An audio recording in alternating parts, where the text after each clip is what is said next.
Yep, yep, yep, yep, yep, yep.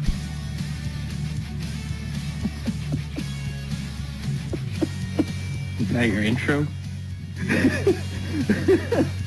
What is up, Robot Wars fans? Hardcore Kid here with a very special edition of the Hardcore Podcast. Joining me, he's finally made his big return. It is Anderson. Hello, YouTube, back again. Nice to be back.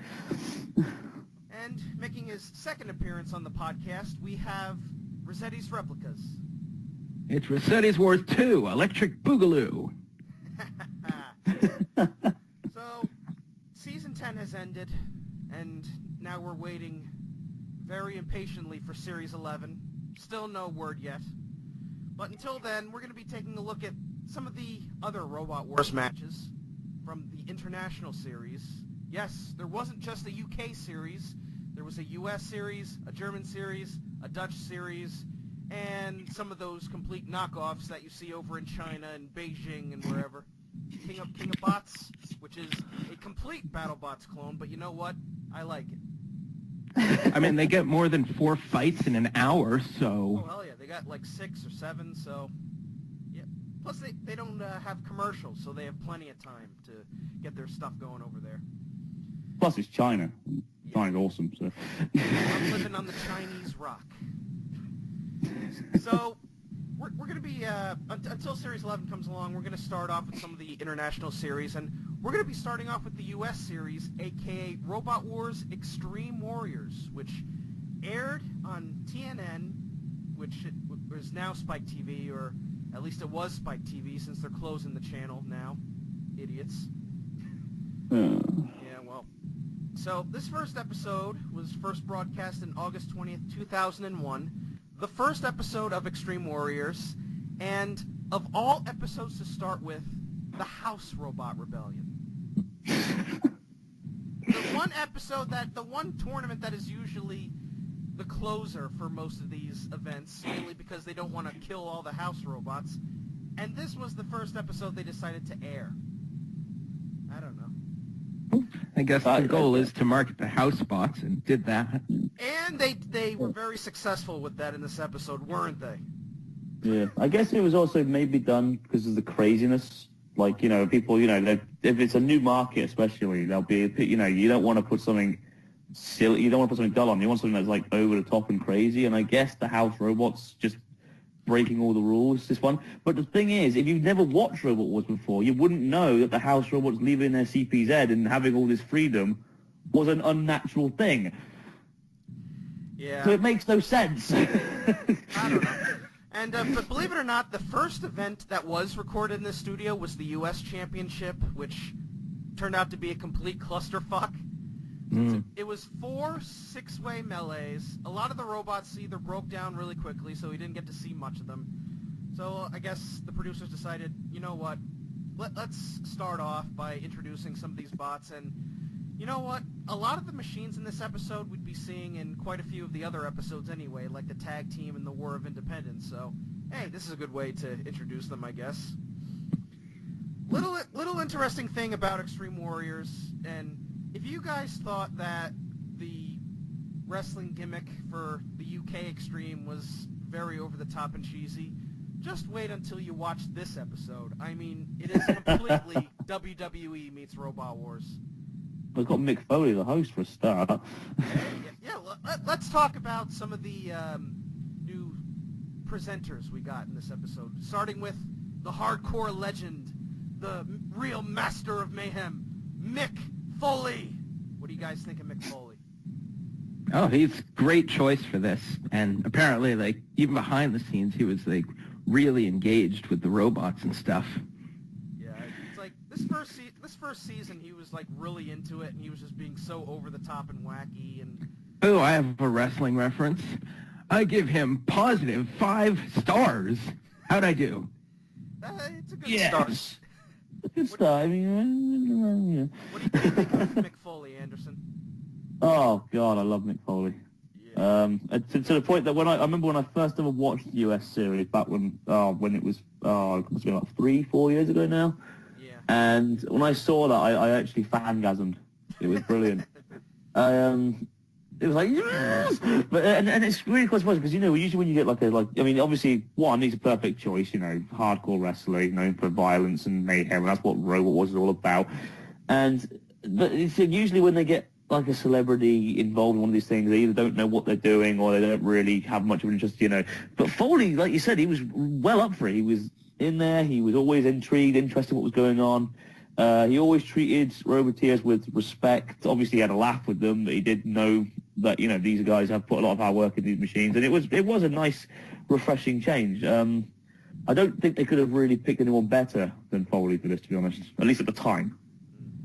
And a little interesting joke he had right after the Tricerabot Green Mouse match, but he's talking to Evan and he says, "You've been involved with robots almost your entire life. In fact, when you were a baby, you drank out of the Robottle." Robottle podcast shout out right there. Yeah, who would have guessed that was the worst way he could hurt me? And yeah, Mick Foley, he was a damn good host, and unfortunately there was only 2 seasons for him to be in, but in those 2 seasons he was in, he was really good. And I actually heard this recently, but for the Nickelodeon series they got Dave Azer, who's known for a lot of shows on Nickelodeon, and when he was out there, they had to edit a lot of his stuff out because he kept botching everything. And the crowd booed him like crazy and were chanting, "Foley, Foley, Foley," because they liked Mick Foley better. Who the hell is this geek who's doing the host? Yeah. I mean, it was a good choice to correlate it to wrestling. I think that's the best way that could have gotten an American audience on board. Would you have seen Triple H hosting this? This comes out onto the balcony, spits water at the fans. Yeah. Extinguish the flames. In Robot Wars, it's time to play the game, guys. So get out there and do. Oh, I'm like, it would be fucking awful. It wouldn't be good at all.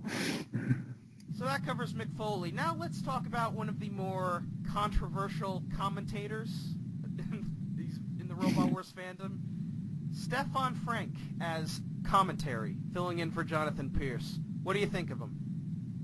He divides Robot Wars fans, I feel, because half the people I speak to either really like him or really don't like him.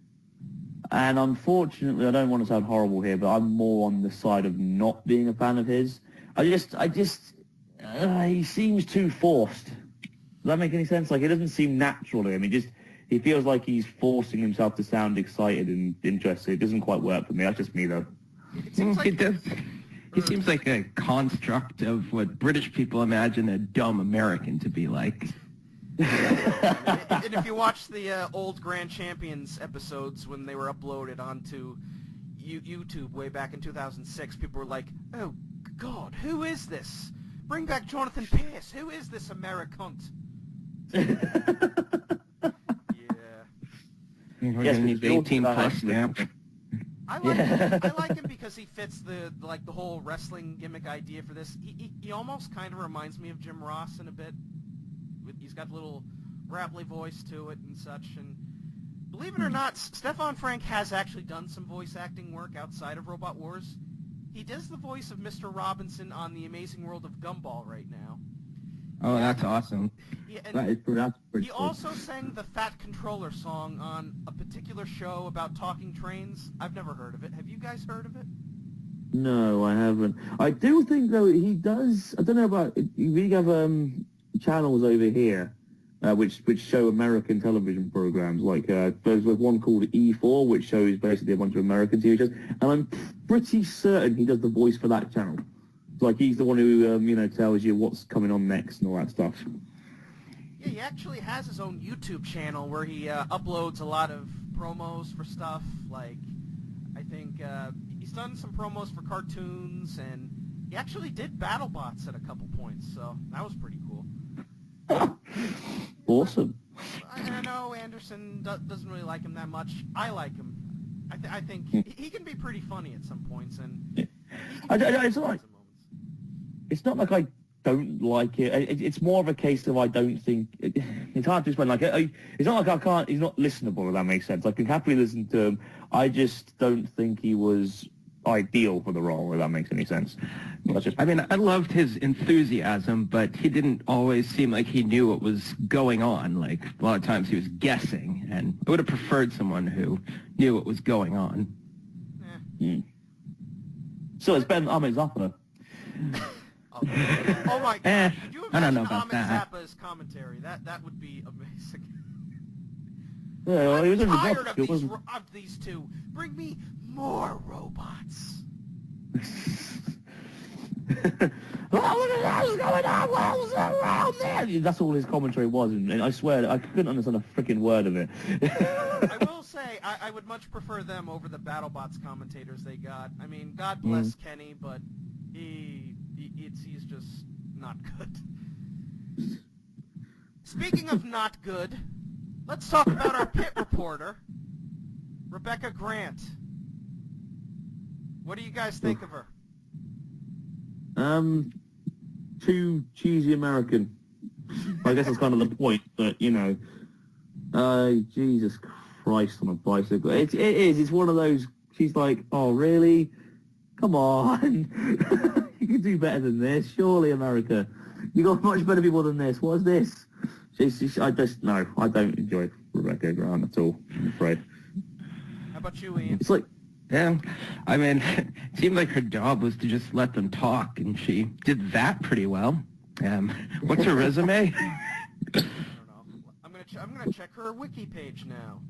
What annoyed me about her as well is, like, for example, you know, the War of Independence episode, which obviously we're doing another time.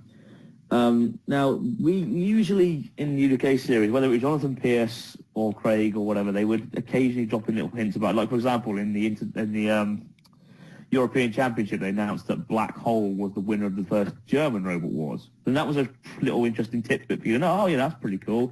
You know, maybe we should look out for this machine. But when it came to the War of Independence, like, despite the fact that we had a multi-time semi-finalist in Spawn Again and a former grand finalist and a former grand finalist and multi-time semi-finalist as well in Pussycat, and it wasn't mentioned. It was literally a case of, oh, this robot here has never done anything in this series because it's a brand new series. What do you make you think you have a chance against him? It's like, hello, the former grand finalist. Do your research, woman. I don't know, like, if they had a British wrestler on WWE, would they, like, give him the, like, 1776 treatment like they did here? That's I'm interesting. checking her wiki page now. She has a degree in psychology and communications. Psychology, yo. The irony of that is fantastic. Communications. She has a sports presenting career that began with the Empire Sports Network hosting the Buffalo Bills NFL show. Oh, what fun. The Buffalo Bills, who only just reached their first playoffs in a millennia. So. Eventually preventing an NFL. Outside of sports, she has appeared in shows such as Apartment 23 and Third Rock from the Sun. Apartment 23 I've never heard of. Third Rock from the Sun was a good show, so woo. She didn't have a very big role in that. I don't even remember what she was. I will say this, though.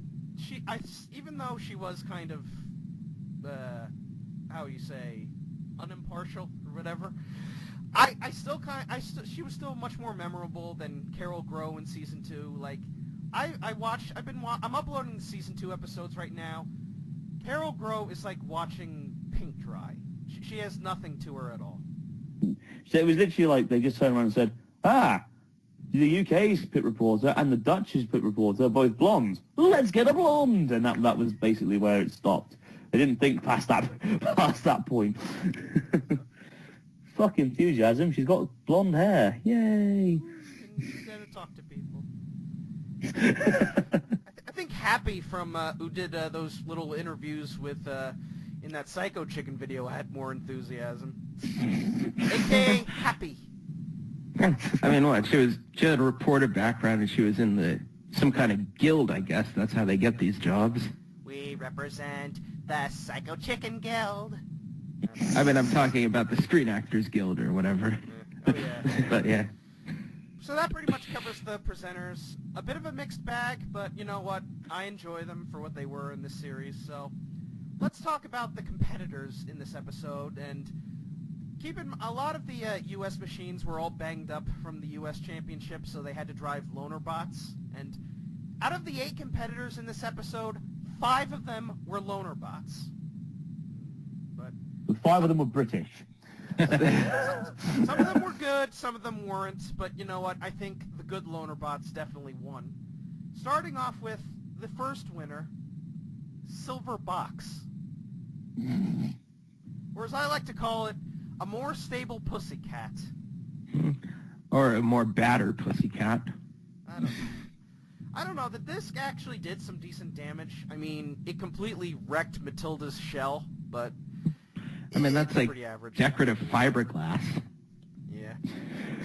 But I don't know. I mean, I actually consider it one of the more decent loaner bots because it did some occasional damage. I mean, obviously in the Nickelodeon series when it was Zanzara, it had no chance. But I think for this time it was okay, I guess. It was one of the more competent ones. I'll give it that. Just so bland. I mean, even his name, Silver Box. Come on. I mean, it's You better look at courteous hey, of them. When you see Silver Box up on the board, you know, oh, I can go to the concession stand and not miss anything there.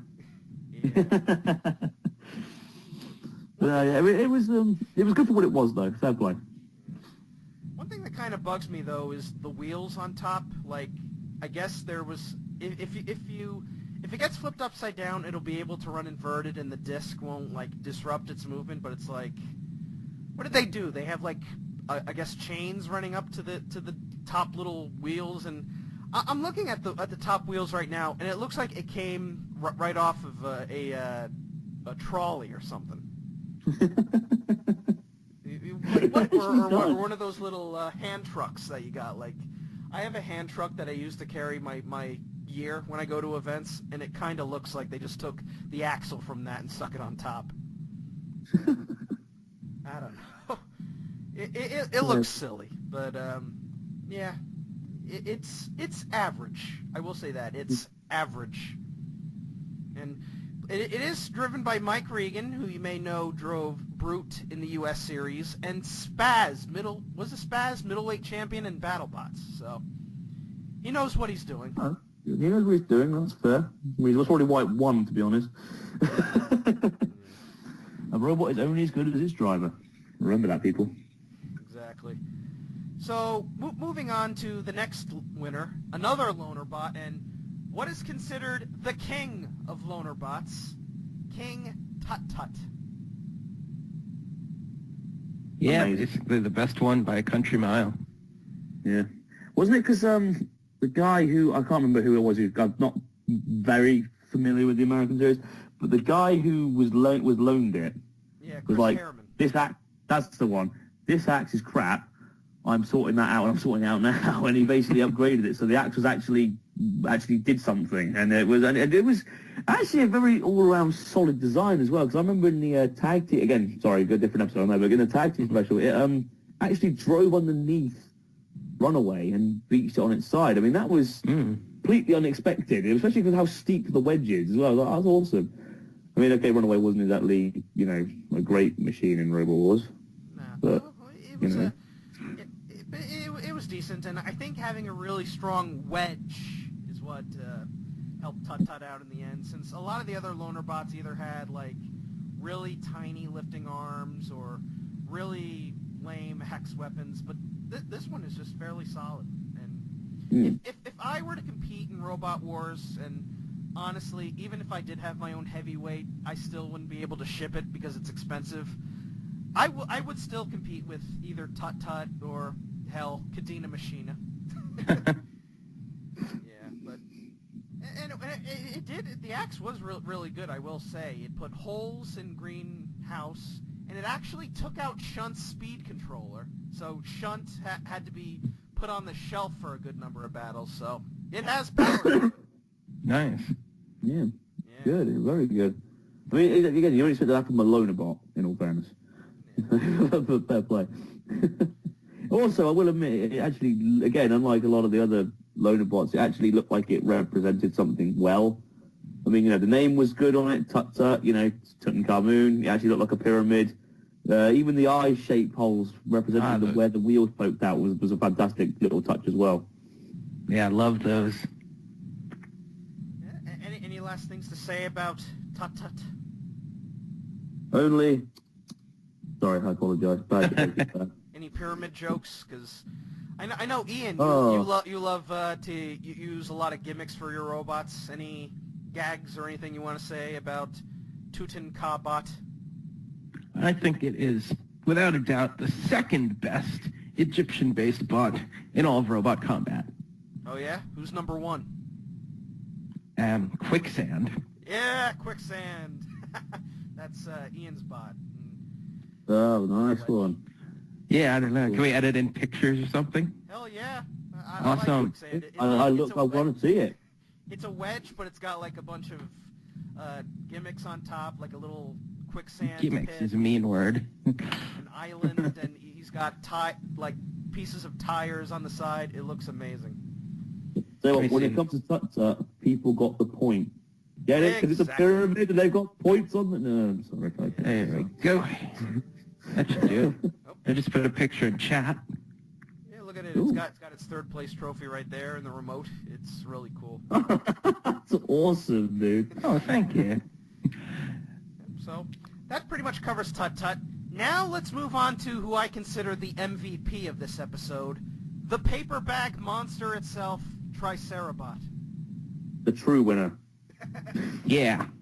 Oh no, it was a draw. Was it bollocks? All right, there was one robot in this that if there was one robot that deserved to be called a winner in this one. It was this. All right, it's the only. I mean, I was just surprised by the amount of power this thing had. Oh, yeah. I mean, oh, sorry, go on. I was going to say that in Robotica, one of the tasks was to move this extremely heavy safe, like just shove it about 10 feet to get to the end. Pushes it like nothing. Like this is, I believe, the second version of Juggerbot. Like the first version is Rosie the Riveter, but this version it's much more powerful. And you may think it's just complete pants, considering that it's got paper bags for armor and cardboard and all these other weird decorations. But this thing has power, and you would have never thought that those tiny little spikes on the front would be able to flip a house robot onto its side. But you know what? Looks are deceiving. Yeah, I'm still trying to figure out the physics of that. it's what I'd call a wolf in sheepskin.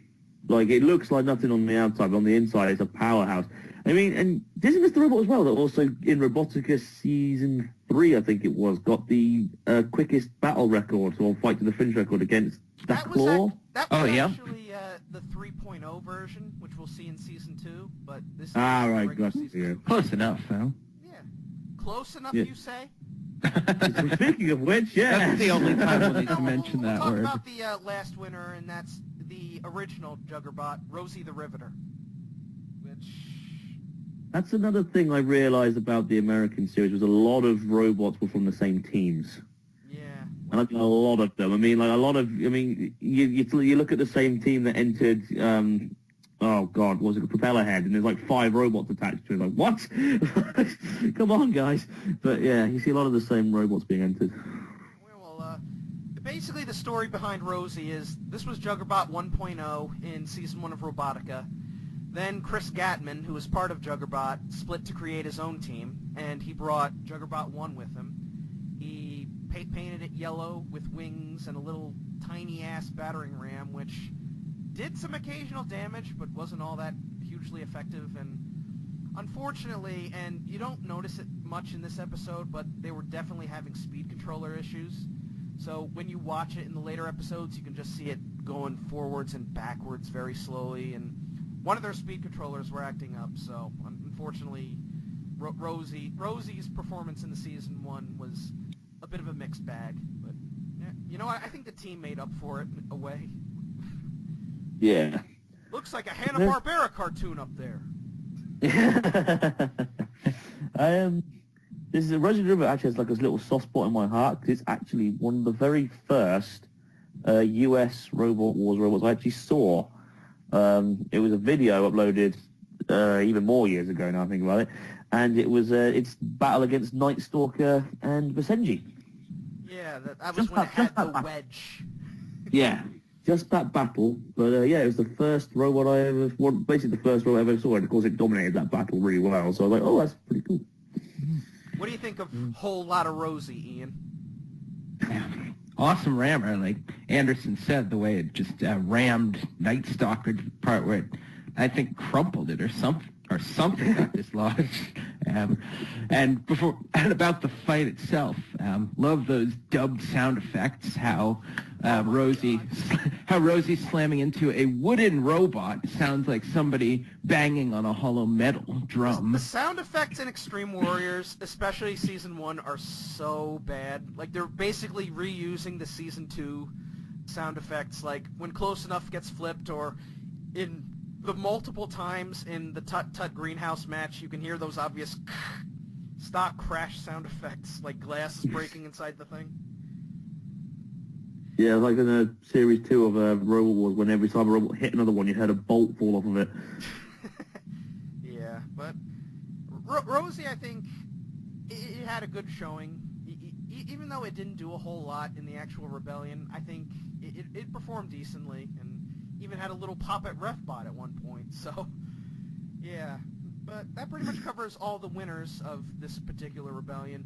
Let's move on to the losers, starting with... Oh, we have to. starting with literally the biggest loser, the only robot in this episode who isn't a Juggerbot or a Loner Bot. Close Enough. What the hell Couldn't is even this thing? beat a Loner Bot. What? It's a brick that's powered by gas, which is a big red flag there, considering those things like to stall out. And guess what happened? It stalled out right as it got in the arena. I don't know. Maybe it was like they had $5 and one day to build it, and The so one positive kudos. I can say about it is that it's big, so you can't really flip it over. But other than that, the teeth suck. The engine's just stalled out on it. There's really not much to say about it. Looking at them, I just looked this up. The surprise they did with the turbine for a start. I didn't know that. There you go. That's something one of the few things I didn't know. And the team called themselves "Grown Men Don't Need Instructions." Well, Obviously they do. Look at the damn thing. Why was it even called Close Enough? Why name your robot that? Probably because what they said when they were putting it together loads of times. I don't know. Maybe they were trying to put a weapon on it, but then they realized, I don't know. Let's just stick these teeth on it. Close enough. Well, I mean, you know what's really bad as well is that they were in a battle against the robot called the Silver Box, and it somehow manages to be the less interesting robot out of the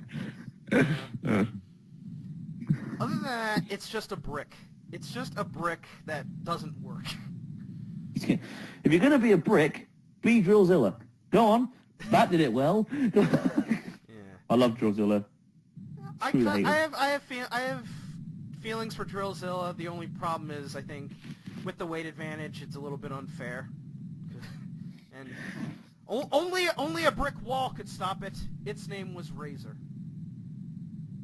We don't mention that name around me. Okay. Oh, yeah. I'm joking. I'm not that bad.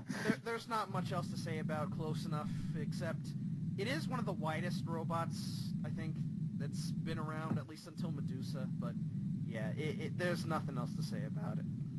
Spot Ugly was pretty wide as well. It was extra wide and extra thick. An extra crap. And extra crap. But yeah, that covers Close Enough. So let's move on to the other Loner Bot, and one that doesn't really show much here, but it does have more success in the Nickelodeon series as Vertigo. It is the Greenhouse. It's Not the Greenhouse. terrible. I don't know. Not the worst.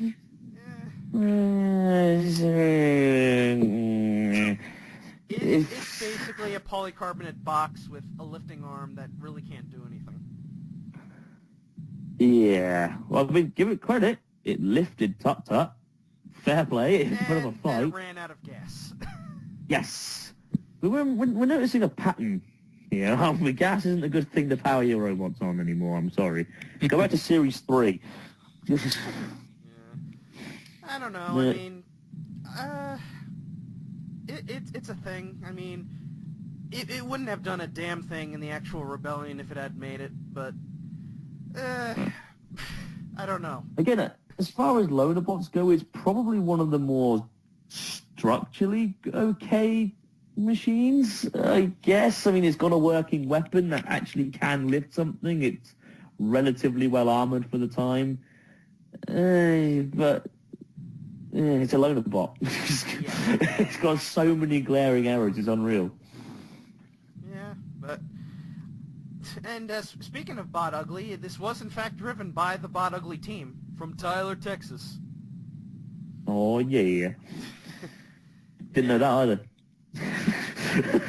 So, yeah, that's the greenhouse. Now let's move on to the green mouse. Well, yeah, that would have been stupid, wasn't it? Let's be honest. I mean, Well, essentially, it's two similar names, and it's basically a very similar design, except the green mouse has more armor to it, and of course the green fur. But I say no. The green mouse can't lift things. Yeah, it can't lift it. That's exactly it. It's half its robot is the lifter, and because there's no base plate under the lifter, it lifts, and its body just flies in the air. It's basically the same thing as the greenhouse, because if you look at underneath it, you can tell it has the same kind of lifting arm design, but since there's virtually nothing supporting it underneath it, it really couldn't, like, lift anything. But it burned up very nicely. Yes. I think that's the only redeeming quality it had. They're like Tiger Cat, really. Yeah. And this was driven by Evan White, who competed with Shuriken and Ninjutsu, so this is the one robot that doesn't have a ninja gimmick to it. It's just a big green mouse. Yeah, they call it the Ninja Mouse.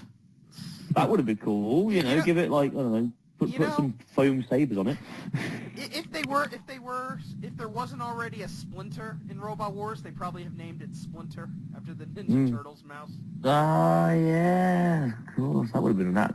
Yes, clever names, I like it. We need more of them in Robot. That's one thing that Robot Wars lacks, clever names. We need more clever names. Maybe they're just afraid of copyright or something.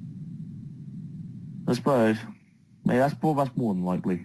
I will say this, though, they've definitely put the green mouse against the right robot, because of all the loaner bots, it was probably the weakest, so it was good that they put it in there with a robot that could at least put on a good show.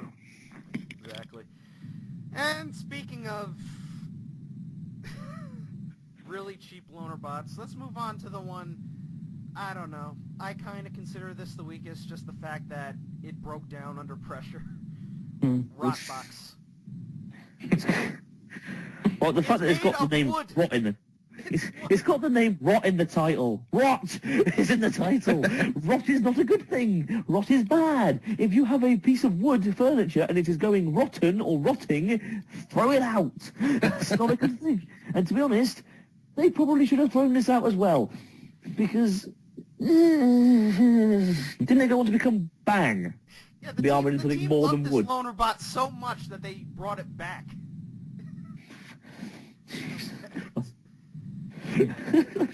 Why? It's a box, it's made of wood, and it has, like, this ridiculous-looking Morning Star mace on the top. Attacked robots. Yeah. You didn't hit them. You just poked them. Little devil nut. What do you think? What do you think of this thing? I think they got one good hit on Rosie, and gotta give them credit for that. And, I don't know, it's novel, I give them that much. Too bad it didn't go up in flames like it ought to have. Well, it kind of did. It burned up, at least the wood kind of burned up nicely, so. It's a shame it wasn't actually put up against Tut Tut, 'cause I would like to see that axe go on against the wood robot, but, you know. It would put some nice holes in it. But, yeah, this is not good. Out of all the loner bots I've seen, this is probably my least favorite, unfortunately. That's understandable. But I will say it does fit the mad cowbot gimmick of just finding something in a shed and just putting it together, and it's a redneck robot, basically. I don't know. Redneck robot. Sometimes the best role is a redneck machine, you know? You never know. Yeah. I actually quite like Mad Cowboy, actually, to be fair. He had a competent weapon. It did? Well, Or we're talking about... Actually, believe it or not, here's the story. The Season 2 version of Mad Cowbot, which was the drum center, was actually... It was built by the Mad Cowboys, but it was driven by... what's his name? Who's been... He's been in a few events. he made Ted that... Shimoda. Mike Shimoda, was it? Ted Shimoda. Ted Shimoda, yeah. Isn't he the guy who made the 3-wheeled robot from Robotica, the one that flipped around and stuff? Yes, it did. Yes, he did. Yeah. Yes. He's built some good No, machines. And in the U.S. Championship, they had the Mad Cow, which was just an ugly-looking cow that breathed smoke and had a wedge. And then it would go on to become Psycho Chicken. Tell you what, there was foul play with that robot. Yeah. You know, when I review that episode, I'm just going to play the cow and chicken theme at the beginning. Oh, yes. Hell yes. But yeah, that pretty much covers all the competitors. Let's move on to the matches, and this first match, should we even call it a match? Match. This exemplifies why I question why that they made this episode the first episode of this series, because it starts with a robot that just breaks down, and then Silverbox gets some hits in on it, and then basically Shunt and Matilda have their way with it. It was just... Can you call it a battle? Can you? I mean, I suppose you should, technically, because both moved forward and they did come into contact with one another, but that's about as far as it went. I will... There is one thing... The only other notable thing I will say about this match is they played the Sir Kill-A-Lot theme, which is... I believe this is the first out of only 2 times they play it as battle music. Fair play. I like the Sir Kill-A-Lot theme. It's... Even though, as we later find out, it's not his official theme. No. We don't talk about. I played it at the beginning. Yeah. But, yeah, this basically close enough broke down, got flipped, went up on the flame pit, and burned up quite nicely, I will say. The only redeeming quality it had. That's what you get when you bring gas, petrol engines into an arena filled with flames. Mm-hmm. Petrol Definitely. in this arena, boom. Oh, God. I didn't know you had Jonathan Pearson there with you. Yeah. But yes, Silverbox gets the victory pretty easily, honestly. And now we move on to Lonerbot versus Lonerbot, Greenhouse versus Tut Tut, and actually this was a pretty decent match, I thought. Yeah. Well, both roles worked. That was nice. Yeah. He had a bit of back and forth because obviously, you know, they both got attacks on each other. I mean, Greenhouse nearly flipped Tut Tut over, and Tut Tut, if I'm right in thinking, couldn't self-right. No.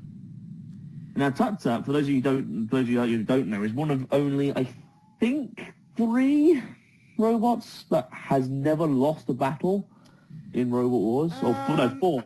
Count Slicer as well. Slicer, Hannibal, and for a while, Cadena Machina. Unfortunately, Dietor kind of ruined that streak.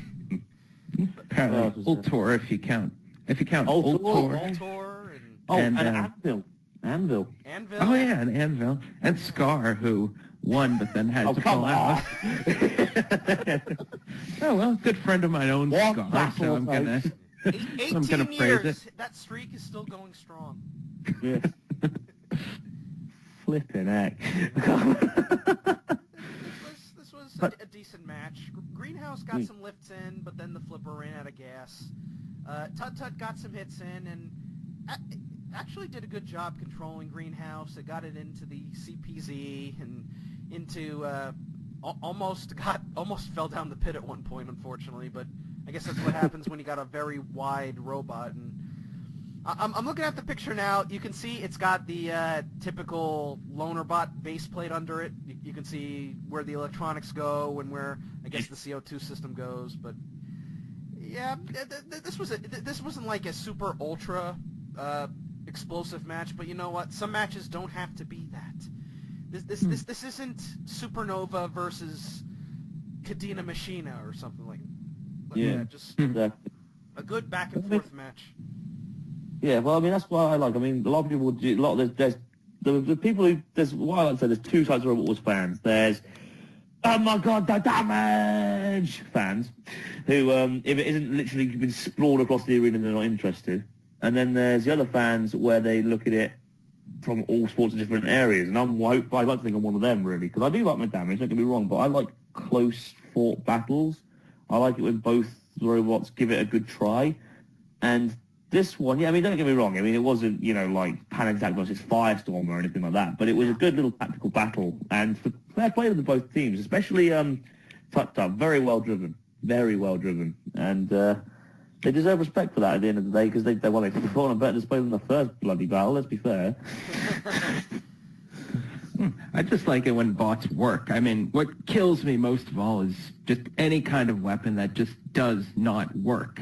That is like, ugh, frustrating. Yeah. So, I mean, I'll take a, less than actionable battle as long as they do as much as they're designed to do, their full potential. Mm. Yeah, looking at it. And the last thing to note about this episode is that I believe it's the only Robot Wars match to have the shunt theme. Or as I like to call it, the Booyah theme.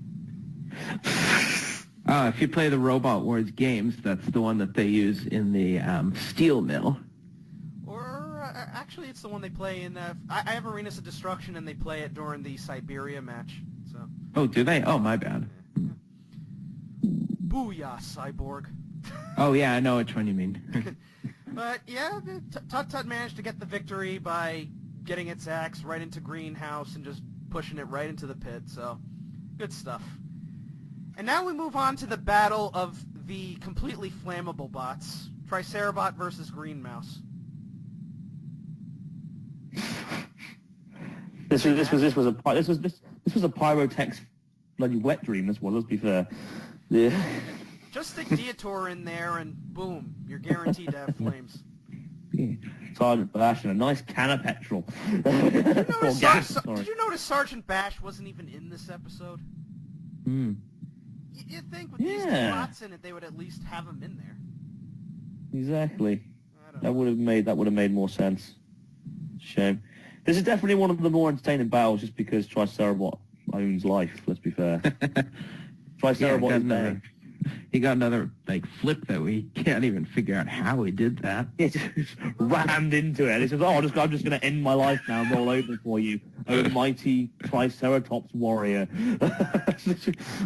Basically, Green Mouse just decided to try to leap over the paper bag, and then Tricerabot just got in and speared it over, basically.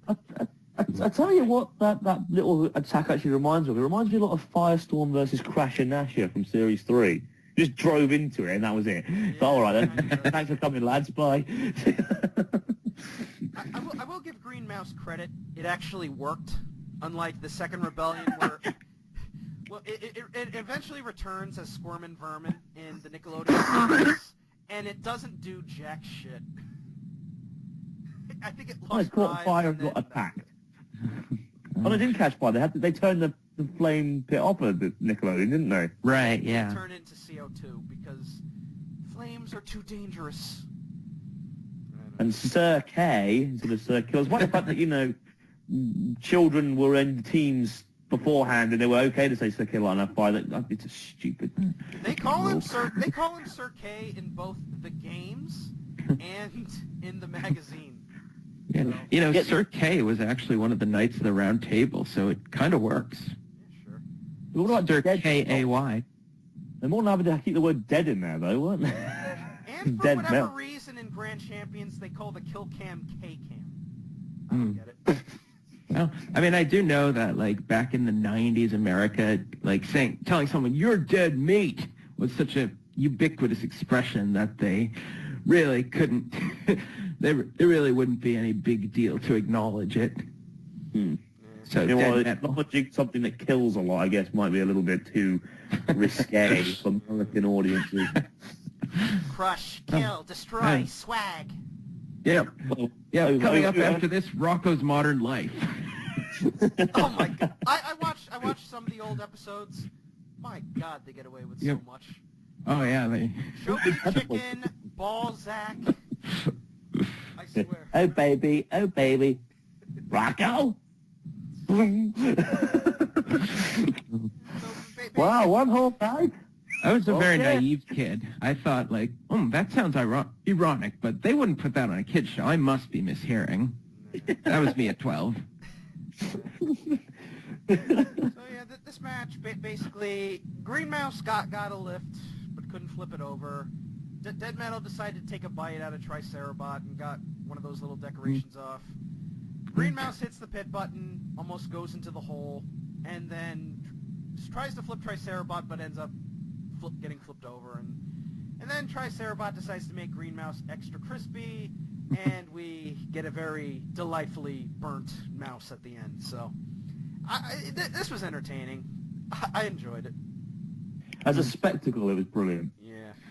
Just the pure funness of it, the fact that, I mean, like I said, I like close battles, don't get me wrong, but sometimes it's nice just to see one robot get absolutely annihilated. It's just so funny. But at least they tried. I get to give them that. So the final eliminator was Rosie the Riveter versus Rotbox, and I will give Rotbox credit. They got one good hit. They at least waited for a good hit, and then that was it. Which is partially attributed to Rosie's speed controller things. It was one of the few times where Rosie actually worked. It slammed Rotbox around. Rotbox got a flat tire. I have no idea how. I mean, they're filled with air. Pneumatic tires. And then Rosie decides, okay, I can't wait for the rebellion. I'm going to attack Refbot. Because why not? That was really funny. I always wanted to smack Refbot anyway. Oh, everybody does. Yeah. Believe it or not, there are people who want to see Refbot back, and I'm like, why? Well, I admit, when they actually had something to do, like Series 5 onwards, when they actually had Encounter, I quite liked that because it was sort of like a certainty that a robot was finally out.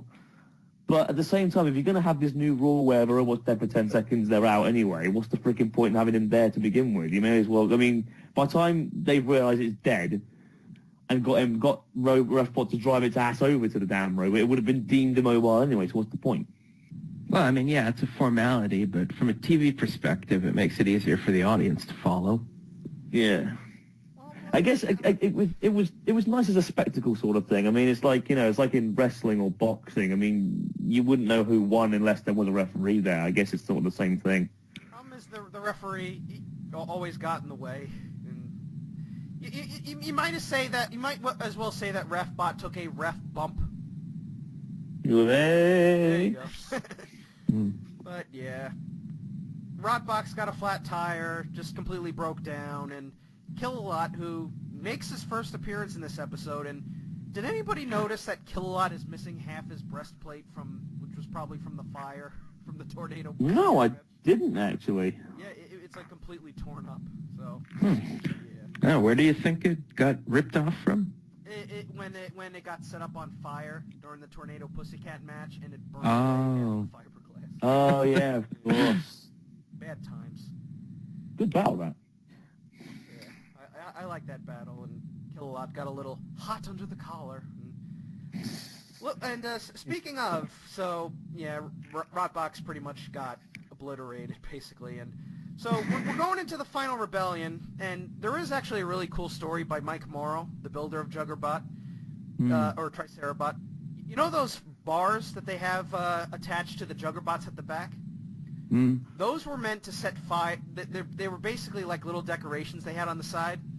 and I believe they covered them in gas or something. So they were going to use them to set fire to kill a lot if he came close to him. But obviously they didn't work. So, but before we get to the actual final match, we get a long video package for Matilda and Shunt. We needed filler. I guess it's time for filler. Yeah, the idea was to bring those toys. Like it the kind Shunt of Matilda works. toys. Yeah, definitely. But it kind of works because at the end of the day, it's a new audience. You want to introduce them. But the thing is, why don't you do it for those two? Like, if you wanted to, Because they're put the in robots filler. that are going to be in the rebellion. Like, Yeah, no, but that's what I know. But that's what I'm saying. I mean, we already know what the freaking house robots are. We've seen them now for the last 4 battles. Come on, we don't need this.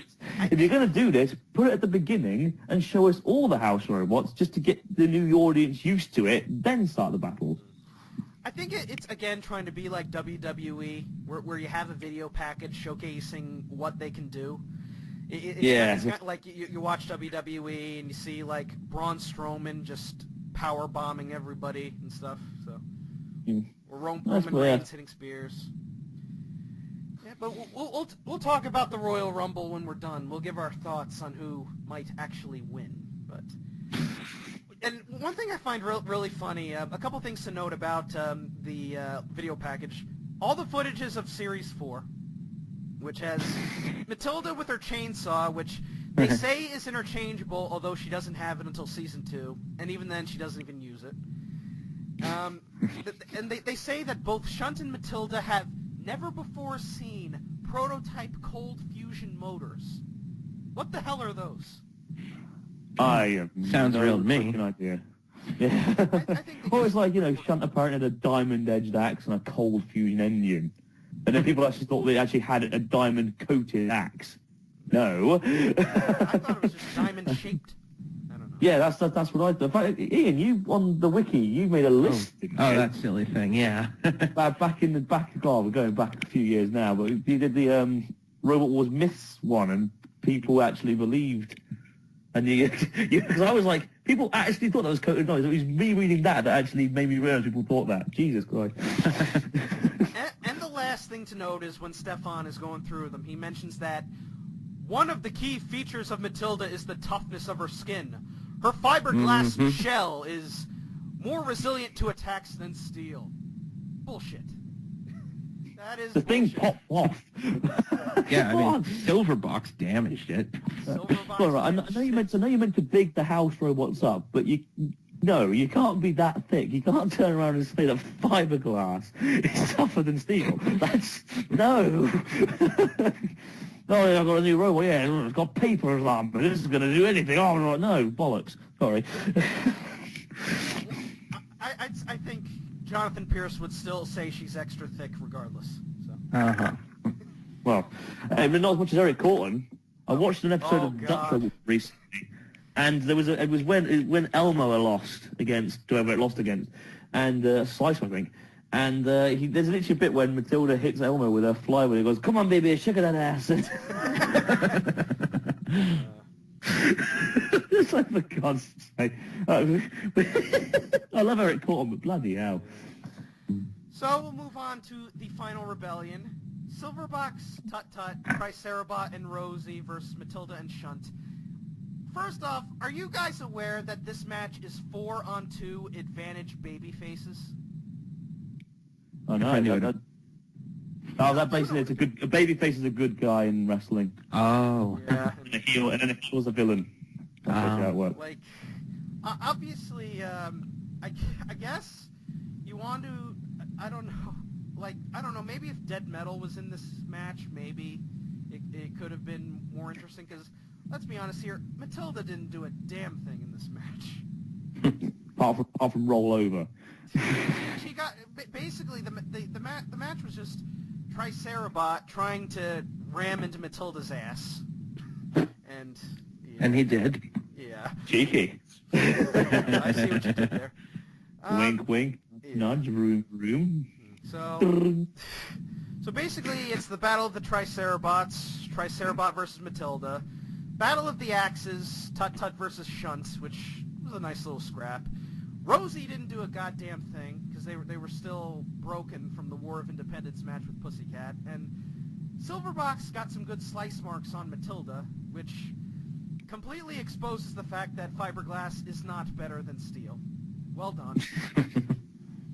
And, so basically it's just complete anarchy in the first minute. Tricerabot's driving all around. He gets one of Rosie's wings stuck to his spike. Then blah, blah, blah. Several Rams later, Tricerabot finally runs itself straight up Matilda's ass, knocks her on her side. Bye-bye, Matilda. Sorry. See, Jason? That is how you run into Matilda's ass, not whatever the heck you did in that door match. Yeah. But, Oh, for God's sake. and believe it or not, and even though Matilda is always the easiest house robot to flip sometimes, Tricerabot is the only robot in the old series that managed to get Matilda over once she got her flywheel. Thermidor 2 couldn't do it. Firestorm just ended up running right into the disc and broke his flipper. I don't know. I think Once scared of the flywheel. Yeah, once Matilda got the flywheel, it was, if I'm right in thinking, Bash then became the most bullied house robot, which makes sense considering it's thinner than a goat and very unstable and easy to flip. Yep. Also, the flamethrower doesn't actually do much, but don't tell the audience, you'll ruin their innocence. Let's be honest, Matilda she wasn't in good form in this match. Her flywheel was spinning very slowly. The tusks didn't do anything.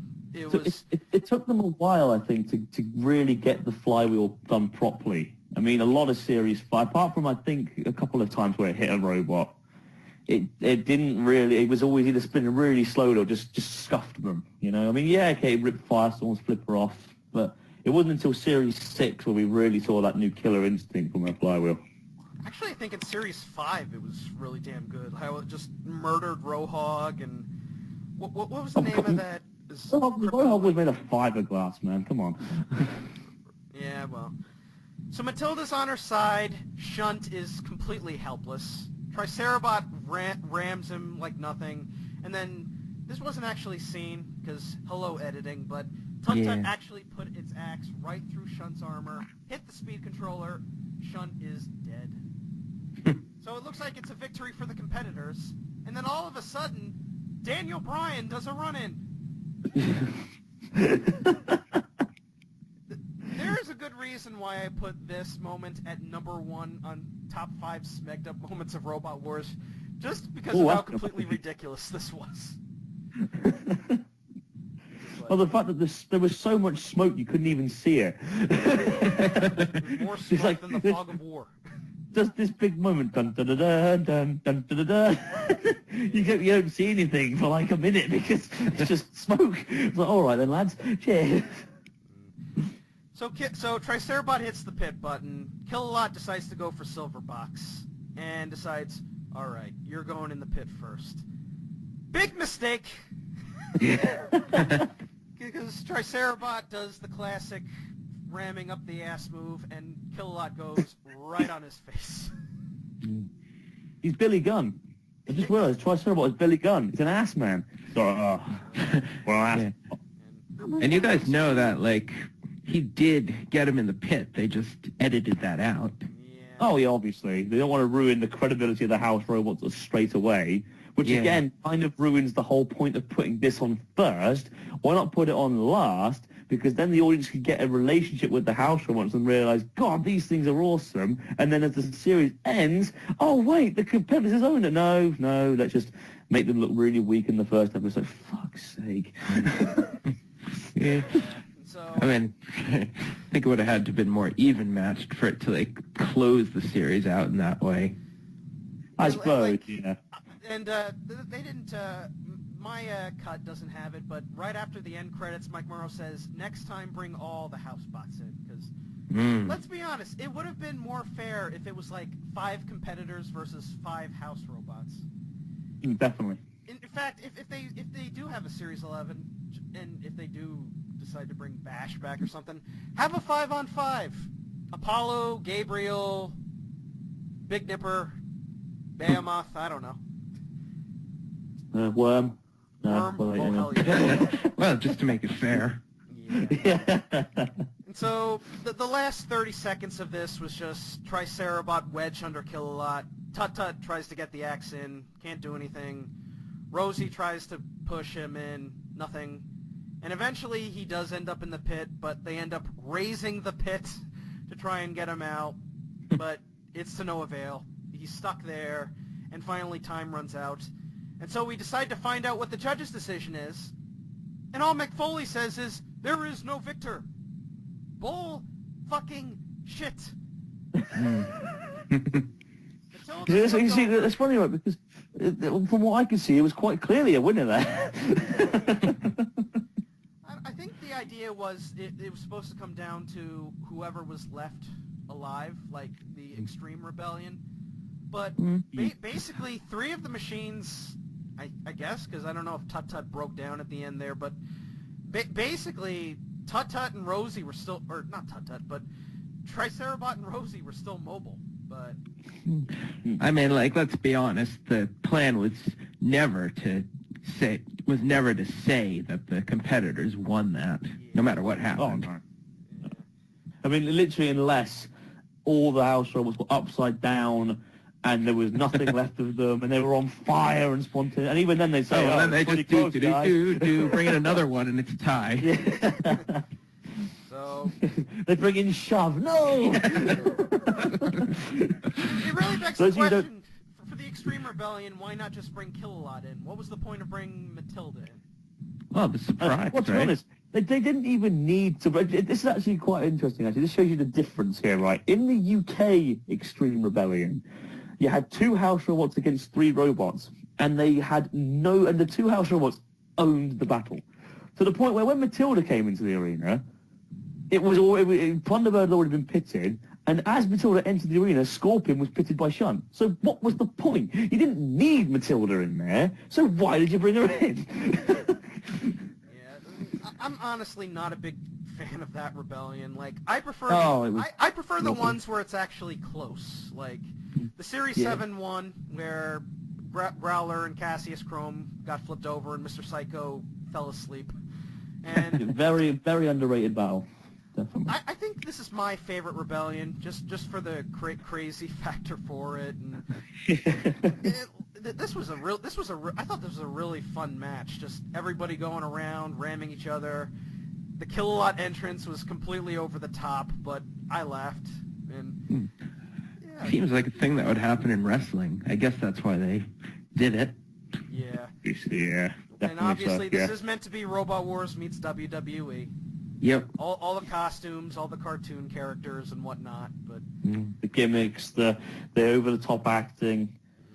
Oh God, the acting, and I'm using acting in the loosest sense of the term. I would say I think the acting in the reboot is much better.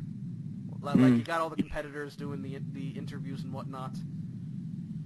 I look forward to breaking the hopes and dreams of children.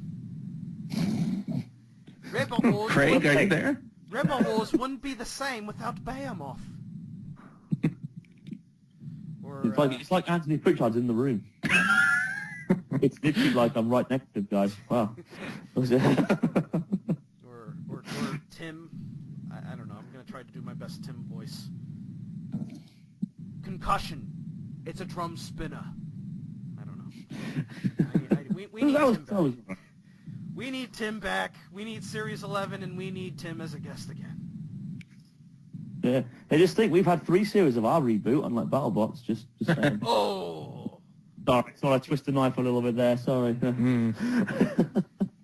yeah, other than that, I really enjoyed this episode. Like, some of the Eliminator matches weren't much, but I think both the teams and I think the overall final were just really made up for it. Ian's not going to understand this reference, but hopefully you will. I see this episode as very much like Great American Bash '89, in that the first battle, the first couple of battles, weren't anything out of this world, but like the end of the second half of the episode really saved it. Especially the main event, obviously, which was the Rebellion. I gotta check this out list for a second. Road Warriors, Ric Flair versus Terry Funk. That sounds like a hell of a show. Have you never seen it? No, I haven't, unfortunately. God, come on, man. I'll watch it after the Royal Rumble tonight. Sure thing. Any idea who's winning the Rumble? Not a clue. I want to say Nakamura, because I want to see him face AJ. That would be nice. That would be nice. Plus, it would also be nice because they would have, I mean, it'd be the first time since Del Rio, I think, where they'll have had a, or was Sheamus, Sheamus, sorry, or allowed someone who's not an American win it. There you go. Or Finn Balor. I mean, Nate hates Finn Balor, but I still like him. I like his paint, and he has good matches. he can have a good. He's probably like AJ Styles managed to get a good match out of Brock, but I don't think Finn's gonna win. I think that they want a big scary guy to face Brock, so Roman is. I think Roman's probably going to face Brock. I don't think he's going to win the Rumble, but he's going to win maybe the #1 contender spot in Elimination Chamber or whatever pay-per-view they got next. So. Yay! That's you know what we what? want. I like Roman a lot more than I used to, probably because they're not having him cut those stupid promos anymore. Where is that? I like it because basically Jason Jordan is now the scapegoat because with this stupid Kurt Angle son gimmick. So Yeah, that's a bit stupid. Ian has no idea what we're talking about. No, I agree with what you said.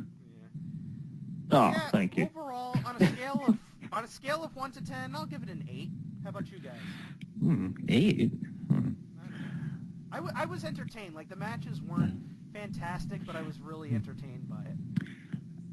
I mean, if I'm being completely honest, my score is a lot lower. I'd give it like a 3.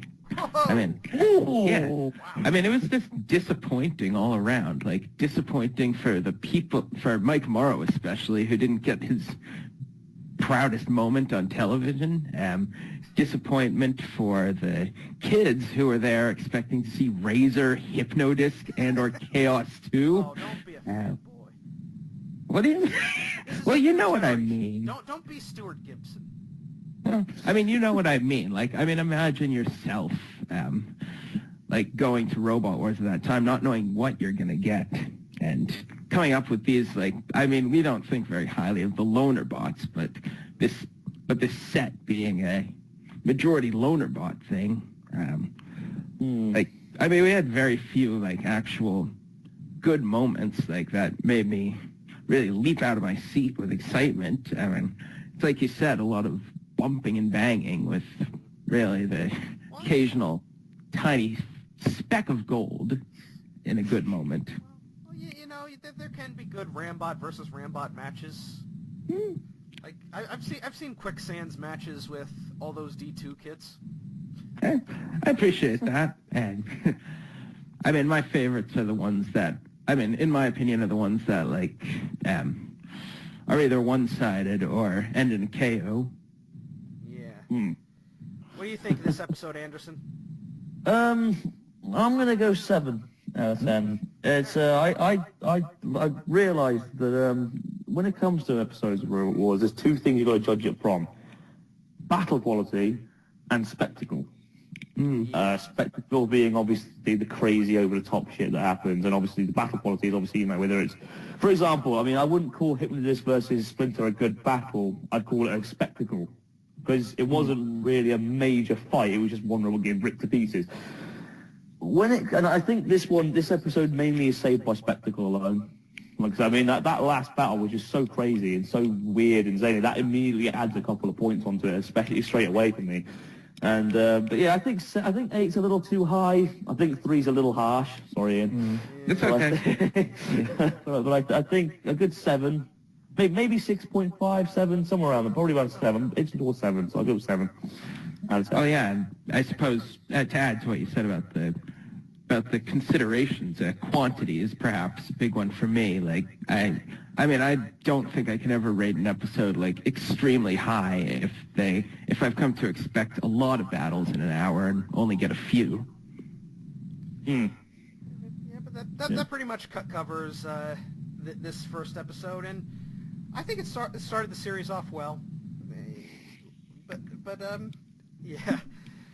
And I think it showed what some of the U.S. bots can do, particularly the Jugger bots. And that pretty much covers it. And the next episode was, believe it or not, the first Robot Wars episode I ever watched. It's the Annihilator. Nice. Yeah, Ooh. So Drillzilla's debut.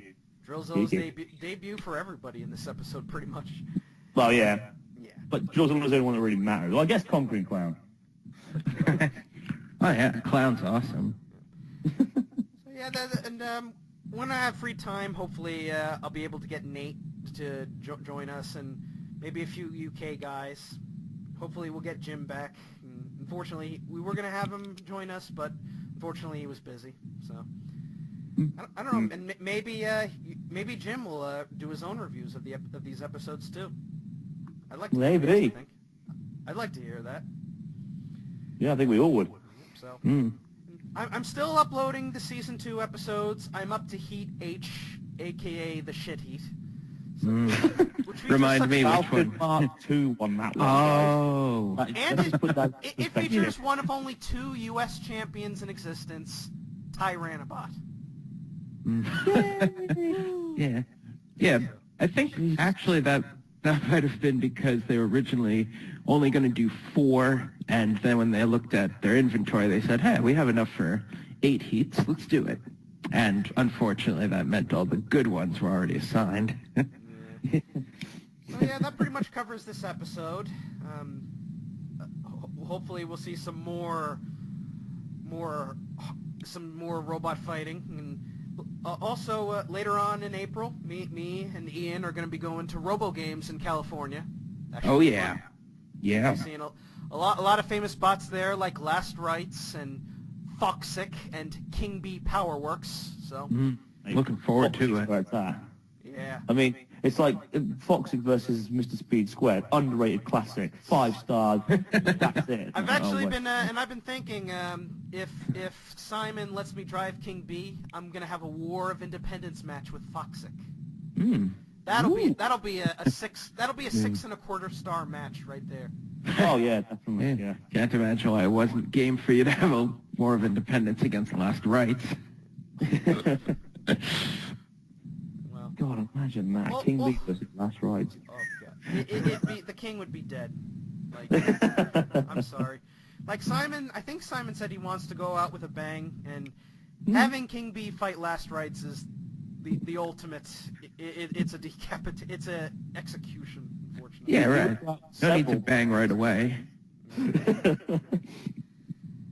yeah, that covers this episode. We'll stay tuned for more hardcore. I forgot my own name. Stay tuned for more hardcore podcasts in the near future. Annihilators, maybe some wrestling reviews here and there. And any last minute plugs before we sign off? Well, I haven't got anything to plug, so no. Yes, as always, please visit my YouTube channel, ResetiisReplicas. I assume Brandon will do us the courtesy of putting it in the description box. The New Blood tournament should be coming sometime in the spring, and will feature one of the robots that we had here today. Awesome. Well, you'll have to watch, see which one. In all honesty, guys, this guy's replicas are freaking amazing. All right, I mean, I actually when I found out I was actually going to be on this with him today, I actually got a little giddy because I've been watching his videos now for years. So I was like, ooh, get to finally talk to the voice. You better send him an autograph, Ian. Oh, sure. Please do. What kind of autograph, or what do you want autographed? Anything. I don't know. Just anything. Print out a picture of what's your favorite Robot Wars body, Ian or Anderson? Ian Anderson. Ian. Yeah. Here, why don't you put your address up in the podcast, and I'll write it down. Yeah. We don't need doxing. Postcode. I'll put my bank account details in for you. And Oh yeah. everything, Then I can direct deposit my autograph. Yeah. You never know who I might dox, so y'all can suck on my cocks. Oh, that's okay. Alright, so until next time, I'm the hardcore kid.